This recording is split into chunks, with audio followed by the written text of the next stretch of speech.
정복자 칭기즈칸. 칭기즈칸과 그의 후손들이 세계를 흔들자 술탄들이 쓰러졌다.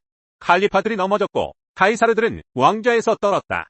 그는 천수를 누리고 영광이 최고에 이른 상태에서 죽었으며 마지막 숨을 내쉬면서 자식들에게 중국 제국 정복을 완수하라는 지침을 내렸다. 태무치는 중앙아시아 전역에 흩어져 유목 생활을 하던 몽골족을 통합하기 시작했다. 사상 최대의 정복에 나선 100만 명의 몽골족은 결국 인더스 강 유역에서 도나우 강까지, 또한 태평양 연안에서 지중해에 이르는 300만 평방킬로미터에 달하는 어마어마한 지역을 장악했다. 어떠한 군대도 대적할 수 없었다. 몽골족은 대서양 연안까지도 정복할 여력이 있었다. 태무치는 스스로를 칭기즈칸이라고 칭했다. 몽골인들은 칭기즈칸을 법과 문자, 문화를 안겨준 훌륭한 지배자로 존경한다. 다른 한편으로는 방해가 되면 어느 누구라도 앞뒤 가리지 않고 잔인하게 짓밟아버리는 야만인으로 평가하기도 한다. 이슬람 학자인 아불가지는 칭기즈칸이 통치할 때는 이란과 트란 사이에 있는 모든 나라들이 평화를 누렸다고 기록했다. 이러한 상반되는 평가는 유라시아 전역을 친구와 적으로 양분한 사람에게 이례적인 일은 아니다. 칭기즈칸에게는 자신이 이룬 업적과 단 한 장의 그림이면 충분했다. 그 외의 것들은 남기는 것은 불필요한 일로 생각했다. 그는 몽골인에게 문자를 남겼지만 자신의 연대기를 남기지는 않았다. 그가 죽은 후 몇 년이 지나 아들인 오고타이가 몽골 비사를 펴내는데 이 책은 칭기즈칸에 대한 신빙성이 있고 포괄적인 기록을 담고 있다. 아내인 보르테가 인질로 잡혔을 당시 태무치는 채 20살도 되지 않았다. 하지만 그가 느낀 좌절감은 오래도록 그의 의식에 남아있었다. 태무친의 아버지가 죽자 그가 속한 부족은 두 미망인과 7명의 자녀를 내버리고 다른 곳으로 떠나버렸다.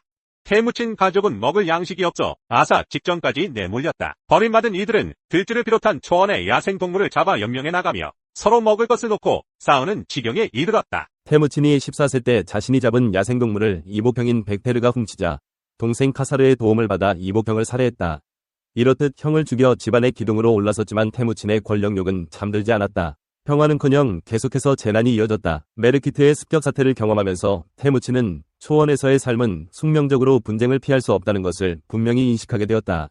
평화를 얻으려면 자신이 분쟁을 종식시킬 수밖에 없었다. 메르키트 부족에 대한 복수를 마친 후 태무친 일행은 의형제를 맺은 자무카 무리에 가담했다. 하지만 얼마 지나지 않아 자무카와도 다투게 되었고 이로써 몽골족 내에서의 권력투쟁이 시작되었다. 이들은 거의 사반세기 동안 주도권을 놓고 서로 싸우며 약탈과 살인을 반복했다. 태무친이 모든 몽골족의 칸으로 선출되자 화가 난 자무카는 태무친 수하에 있던 70명을 사로잡아 끓는 물에 던져버렸다. 1204년 자무카는 자신이 칭기즈칸과의 싸움에서 승리한 것으로 생각했다. 하지만 칭기즈칸은 추종 세력들을 규합해 자무카가 승리를 자축하는 축제장으로 난입해 자무카 일파를 무력화시켰고 자무카는 혼비백산한 채 도주했다. 마지막 남은 자무카의 추종 세력이 자신들의 우두머리인 자무카를 잡아 칭기즈칸에게 바치자 칭기즈칸은 숙적인 자무카를 처형한 것이 아니라 자무카를 배반한 자들을 처형했다. 그는 상대가 누구든 배반 행위에 대해서는 철저하게 응징했다. 이로써 20년간에 걸친 칭기즈칸의 지배가 시작되었다. 이제 몽골인들은 전혀 다른 민족이 되었다. 이전까지는 수렵 생활을 하며 서로가 패를 갈라 싸우던 화적되었다면 이제는 중앙에서 관할하는 우편제도와 조세제도를 갖춘 군사 대국이 된 것이다. 칭기즈칸은 초원에 있는 숲을 개간했고 백성들을 10명, 100명, 1000명 단위로 조직했으며 그들에게 거구지를 할당해 주었다는데 이러한 변화는 유목민으로 떠돌이 생활을 하던 몽골족에게는 아주 놀라운 발전이었다. 또한 성과주의가 채택되어 열심히 일하고 충성을 다하는 사람이라면 아무리 비천한 신분이라도 출세할 수 있었다. 이전의 귀족 칭호는 더 이상 통하지 않게 되었다. 몽골족은 중세의 중국과 페르시아 그리고 유럽의 수준 높은 문화와 비교하면 수백 년이나 뒤처져 있었다. 그들은 독자적인 종교도 없었고 그림도 그릴 줄 몰랐으며 빵도 구울 줄 몰랐다. 또한 양모를 짤 줄도 몰라 압착해 펠트를 만들어 사용했을 뿐이다. 칭기즈칸은 문맹인 자신의 종족의 법을 도입하기 위해 타민족 출신들을 고용했다. 이 과정에서 위구르족 사람들이 중용되었는데 특히 위구르족의 문자는 약간의 수정을 거쳐 몽골인의 문자로 정착되었다. 칭기즈칸은 급진적인 개혁가이긴 했지만 자신이 정한 초원의 법칙은 항상 지켰다. 항상 움직여라. 멈춰 서 있는 자는 쉽게 공격 목표가 될 수 있다. 지배 조직을 견고하게 하려면 경쟁자를 키워라. 자신의 군대를 항상 행군시킨 칭기즈칸은 장벽 치는 것을 경멸했고 전통적인 펠트 운막 생활을 하며 원정에 나섰다. 그가 마련한 건축물이라고는 다리와 노획물을 모아두는 창고가 전부였다. 칭기즈칸은 점점 강성해지는 자신의 백성들을 초원 너머로 이끌었다. 그는 몽골족들이 이전에 서로를 향해 공격하며 발산하던 에너지를 외부의 적에게로 향하도록 유도했다. 고비 사막을 거쳐 이전부터 비단과 귀금속의 유입처였던 중국으로 향했다. 그 다음에는 서쪽으로 향해 카스피해와 드네프르 강에까지 이르렀다. 이곳에서 몽골군은 최고의 전략가인 수베테이 장군의 지휘 아래 유럽군과 최초로 격돌했다. 상대는 무스티슬라브라는 이름을 가진 3명의 왕자가 지휘하는 러시아군이었다. 몽골군은 겁을 먹고 달아나는 신용을 하면서 러시아군을 유인했다. 무스티슬라브 형제들이 승리를 확신하며 기고만장해 있을 때 몽골군은 말을 돌려 추격자들을 무찔렀다. 승리의 축제는 패전한 러시아군의 등 위에서 펼쳐졌다. 몽골군은 사로잡은 러시아 귀족들을 묶어 땅바닥에 눕히고 그 위에서 춤을 추며 승리의 파티를 열었던 것이다. 그러고 나서 카스피해의 동쪽 기슭까지 물러났다. 이번 전투는 탐색전에 불과했기 때문이다. 겁에 질린 유럽인들이 보기에는 이해되지 않는 일이었다. 그로부터 14년 후 몽골군은 또다시 서쪽으로 진격해 독일의 튜링거 발트해까지 이르렀다. 그리고 이번에도 마찬가지로 퇴각했다. 몽골군은 약탈하고 정복하려고만 했지 지속적으로 지배하지 않았다. 칭기즈칸은 몽골군의 원정 과정에서 초기에만 앞장섰다. 몽골이 거의 전 세계를 지배하게 된 것은 그의 후계자들이 통치할 때였다. 오고타이, 봉케, 쿠필라이, 훌라구 등이 바그다드와 키예프를 정복했고 러시아를 굴복시켰다. 러시아는 몽골의 지배 기간을 타타르의 멍해라고 부른다. 칭기즈칸은 아시아인들이 최초로 세계를 지배하는 데 발판을 마련한 사람이다. 역사상 최초로 세계화를 구현한 사람일지도 모른다. 칭기즈칸이 있기 이전에는 서양이든 동양이든 서로에 대해 아는 바가 거의 없었다. 몽골군은 중국에서 받은 쌀과 차, 게임 카드를 서양에 전달하고 당근과 레몬 등을 중국에 전했다. 몽골족이 지배할 때 중국 의사들은 페르시아에서 의료 활동을 했고 독일인 광부들은 중국에서 일하기도 했다. 몽골족은 국가를 파괴하긴 했지만 문화까지 파괴하진 않았다. 외국의 상인과 학자들은 환대받았고 신하들은 복종하기만 하면 종교의 자유도 누릴 수 있었다. 세계사적으로 몽골족의 지배보다 더 가혹한 지배는 얼마든지 있었다. 칭기즈칸은 알려진 것과는 달리 특별히 야만적이지는 않았다. 그가 원정에 나선 이유는 무력이나 파괴욕 혹은 종교적인 열정 때문이 아니라 전략적인 필요성 때문이었다. 몽골인들의 잔인성은 바르바로사 대왕이 이탈리아 원정에서 보여준 잔인함에 비하면 조족지혈이었다. 칭기즈칸은 언제나 적을 선택의 기로에 서게 했다. 항복하는 자는 살려주었고 그렇지 않으면 가차없이 응징했다. 칭기즈칸은 청소년 시기에 어려운 여건을 딛고 일어나 세상에서 가장 강력한 사람이 되자 비로소 안식을 찾았고 긍력적이고 신중한 입지전적 인물이라는 이미지가 생겨났다. 당시의 시대 상황이 칭기즈칸의 부상에 유리하게 작용했다. 유라시아는 분열 상태에 있었고 중국과 페르시아, 유럽에서는 이렇다 할 강대국이나 강력한 군대가 없었다. 이러한 상황에서 몽골족은 차례차례 주변 국가들을 정복할 수 있었다. 칭기즈칸은 사냥을 나갔다가 낙마한 후 그 후유증 때문에 1227년 65세의 나이로 사망했다. 그가 이룬 제국은 두 세대가 지나서 붕괴되었지만 그의 피는 면면이 이어졌다. 그는 정복한 국가의 여성들을 차례로 임신시켰다.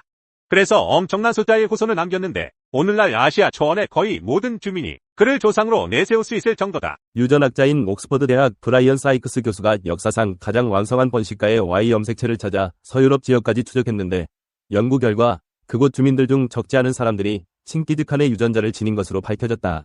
이로써 분자생물학은 한때 서구 문화를 위협했던 위대한 파괴자 칭기즈칸이 사실은 위대한 창조자였음을 입증했다. 몽골 제국의 칭기즈칸. 테무치는 몽골 부족장이었던 예수게이의 아들로 태어나 1206년 몽골 제국을 통일하고 데칸에 즉위하여 칭기즈칸이라 칭했다. 카라키타이, 호라즘이 자리하던 동서투프키스탄, 남러시아의 서아시아의 일부, 황허 이북의 북중국, 만주, 몽골을 아우른 대제국을 건설했다. 서화정벌에 나섰다가 1227년 병사했다. 12세기 중엽, 몽골 고원에는 여러 유목민들이 흩어져 살고 있었다. 이들은 일정한 정치 조직을 갖춘 유목 집단으로 서로의 세력권을 확보하기 위해 하루가 멀다 하고 전쟁을 벌였다. 이런 집단 중에는 타타르족, 메르키트족, 나이만족 등이 있었고 훗날 몽골 고원의 맹주가 되는 몽골족도 있었다. 몽골족은 오논, 케룰렌, 톨라 등 새 강줄기의 수원이 되는 불칸산 주변에서 방목 생활을 하던 부족으로 예수게이 족장 시대에 이르러서는 주변 부족들을 아우르며 제법 큰 세력을 형성해가고 있었다. 예수게이는 몽골 왕족 보르지긴족의 후예였다. 그러나 불행히도 그는 젊은 나이에 타타르족에게 암살당했고 그의 뒤를 이어 몽골족의 새로운 별로 떠오른 사람이 바로 테무친이었다. 예수게이가 죽고 나서 예수게이의 정적인 타우치우트 일가의 사주를 받은 부족 사람들은 예수게이의 미망인 호엘룬과 그 자녀들이 지도력을 발휘하기에는 너무 미약하다는 이유로 권력을 찰탈했다.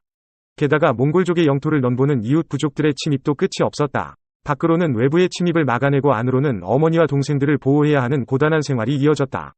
게다가 다이지우족의 갑작스런 침입으로 그들의 포로가 되는 수모까지 겪어야 했다. 목에 쓰고 있던 죄수용 목틀로 간수를 죽이고 탈출하는 데 성공했으나 시련은 멈추지 않았다. 그러나 장성하면서 테무친은 점차 재능을 발휘하기 시작했다. 테무친은 우선 케레이트족의 토그릴 왕칸, 같은 부족의 영웅 자무카 등과 연대해 메르키트족을 쳐서 큰 승리를 거두었다. 이어 주르킨족의 귀족들도 정벌했다. 주르킨족의 귀족들은 원래 테무친의 동맹 세력이었으나 테무친이 타타르족 공격에 나선 틈을 이용하여 그의 재산을 약탈했기 때문이었다. 그는 그 부족의 귀족들을 모두 처형하고 평민들은 병졸과 노예로 삼았다. 세력이 점점 강성해지자 그는 강대한 타타르족과 최후의 결전을 벌였다. 타타르족을 정복한 후 수레바퀴보다 키가 큰 자들은 모두 죽이고 아이들만 살려두었다. 이들이 나중에 커서 자신들의 신분을 잊고 몽골의 충실한 추종자가 될 것이라고 믿었기 때문이었다. 이후 그의 영웅적인 모험담이 몽골의 부족들 사이에 서서히 퍼져나가면서 떠나갔던 부족들이 다시 모여들기 시작했다. 테무친을 정점으로 몽골족에는 새로운 활기가 돋아났다. 이렇게 되자 테무친을 도왔던 왕칸과 자무카의 마음이 달라지기 시작했다. 테무친의 세력이 급격히 커지자 이를 두려워한 그들은 테무친을 배반하고 그에 맞서게 되었다. 토그릴은 자무카의 설득과 아들의 질시 때문에 어쩔 수 없이 테무친에게 대항했지만 결국 토그릴과 케레이트족 모두 테무친에게 전멸했다. 이제 남은 적수는 사양과 알타이의 양대 산맥을 사이에 두고 대치하고 있는 나이만 왕국뿐이었다. 나이만족은 이슬람 상인을 통해 서아시아의 여러 나라와 교역하며 부를 쌓은 민족으로 왕칸이 이끌었던 케레이트족이나 타타르족을 능가하는 세력을 형성하고 있던 나라였다. 1204년 테무친은 몽골의 남쪽에 있던 온구트족과 동맹을 맺고 동맹군을 결성하여 나이만 왕국을 침공했다. 나이만 왕국의 지배자였던 태양칸은 자무카와 연합하여 대군을 몰고 나와 테무친에게 대적했지만 결국 그의 앞에서 처참히 참수되고 말았다. 반역자 자무카를 사로잡은 후 테무친은 지난날 자신을 도왔던 그와의 정리를 생각해 그가 죽을 때 피가 튀지 않도록 하라는 지시를 내렸다고 전해진다. 1206년 따뜻한 봄이 찾아오자 오논 강가에서는 몽골의 새로운 주인을 맞이하는 성대한 의식이 열렸다. 테무친이 데칸의 지위에 올라 스스로를 칭기즈 칸이라 일컫게 된 순간이었다. 그의 나이 45세, 몽골은 젊고 용맹한 주인 아래 새로운 국가로 탄생했다. 칸의 자리에 오른 칭기즈 칸은 우선 시조제로 편성되어 있는 사회 구조를 해체하며 천호제를 바탕으로 하는 군사 행정 조직으로 개편했다. 천호제는 천호장에 의해 지배되며 천호장은 그의 밑에 100호장과 10호장을 두고 자신의 지역을 다스렸다. 일종의 봉건 사회인 셈으로 칭기즈 칸은 천호장만 관리하면 되었고 보다 능률적인 관리가 가능해졌다. 아울러 캐시크테이라는 친위 부대를 만들어 자신의 경호를 담당하게 했는데 그 수가 무려 1만 명에 달했다. 내부 체계를 정리한 칭기즈 칸은 대원정길에 올랐다. 우선은 바이칼호 주변에 있던 소수 민족들을 차례로 굴복시키고 1210년에는 서아국을 복속시켰다. 1211년에는 숙적 금나라를 침입하여 90여 개의 도성을 순식간에 초토화시켰다. 칭기즈 칸이 금나라의 수도인 중도를 포위하자 금나라 임금 선종은 1214년 결국 매해 공물을 바치기로 하는 치욕적인 화의를 청했다. 칭기즈 칸은 보상금을 받고 잠시 물러갔으나 1215년 다시 침입하여 이번에는 북경까지 점령했다.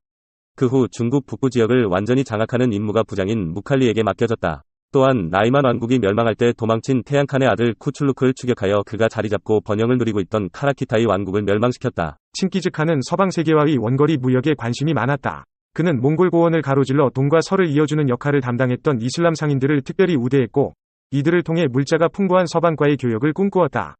그러나 그의 꿈을 이루기 위해서는 중앙아시아로의 진출이 불가피했다. 이때 페르시아와 중앙아시아의 상당한 지역을 지배하고 있던 강대국 호라즘의 국왕이 먼저 교역을 청해왔다. 이에 칭기즈 칸은 450명으로 구성된 대상을 호라즘에 보냈지만 그들은 모두 호라즘의 국경지대에서 살해되고 말았다. 대노한 칭기즈 칸은 1219년 곧바로 군사를 몰아 호라즘 원정에 나섰다. 호라즘 국왕은 40만 명의 군사를 일으켜 이에 대항했다. 그러나 칭기즈 칸이 이끄는 몽골군의 맹렬한 진격 앞에 호라즘 제국은 완전히 붕괴되었고 페르시아와 중앙아시아는 초토화되었다. 호라즘의 국왕 무하마드 샤는 칭기즈 칸을 피해 달아나다가 1220년 카스피해안에 이르러 병사했다. 무하마드 샤의 아들 잘랄 우띠는 남은 군사들을 모아 몽골군에 대적했으나 인더스 강부근에서 처참하게 섬멸되고 말았다. 이 전쟁에서 몽골족은 모든 도시를 휩쓸었고 주민들은 몰살되거나 동족들을 몰살시키는 몽골군의 앞잡이 노릇을 하게 되었다. 칭기즈 칸이 호라즘 샤를 상대로 무자비한 복수전을 펴나가는 동안 전답과 화원은 황폐화되었고 관계시설은 파괴되었다. 이 전쟁으로 인해서 몽골족은 야만족이라는 악명을 얻게 되었다. 이로써 칭기즈 칸은 카라키타이, 호라즘이 자리하던 동서 투르키스탄에서 출발하여 멀리 남러시아와 서아시아의 일부를 차지하였고 동으로는 북중국, 만주, 몽골까지 대제국을 구축했다. 고향으로 돌아온 칭기즈 칸은 자신의 거대한 영토를 아들들에게 분할하여 지배하게 했다. 몽골은 막내 아들 툴루이에게 주었고 카스피해 북쪽 킵차크족의 거주지는 맏아들 주치에게 분여했다. 카라키타이의 영토는 둘째인 차카타이에게, 나이만의 영지는 셋째인 오고타이에게 분배했다. 이로써 몽골은 차카타이 한국, 오고타이 한국, 킵차크 한국, 이란국으로 이루어진 사한국을 형성하게 되었다. 칭기즈 칸은 두 번째로 서아를 정벌하고 금나라 원정길에 올랐다가 1227년 병사하였다. 수많은 부족들을 무릎 꿇게 했던 용장도 병 앞에서 허무하게 무릎을 꿇고 말았던 것이다. 칭기즈 칸은 뛰어난 체력, 강한 목표의식, 강철 같은 의지를 가진 사람이었다. 그는 다른 사람의 조언에 귀를 기울일 줄 알았고 사소한 일에 집착하지 않는 대범함을 지니고 있었으며 충성심을 최대의 가치로 여겼다. 무엇보다도 그는 자신의 사람을 고를 때 민족을 가리지 않았다. 그는 동료 유목민뿐만 아니라 정착 문화를 지니고 있는 부족민들까지도 기꺼이 수하로 받아들였다. 또한 적응력이 뛰어나고 배움의 가치를 아는 사람이었다. 자신의 부족을 굶주리지 않게 하기 위해 모든 유목민 부족을 통일한 사람, 그리고 그를 기반으로 마침내 원나라의 기틀을 마련한 사람. 칭기즈칸의 업적은 일일이 설명할 수 없을 정도지만 특히 그가 이룩한 몽골 제국이 중세와 현대 역사상 가장 넓은 영토를 구가했다는 점은 주목할 만한 것이다.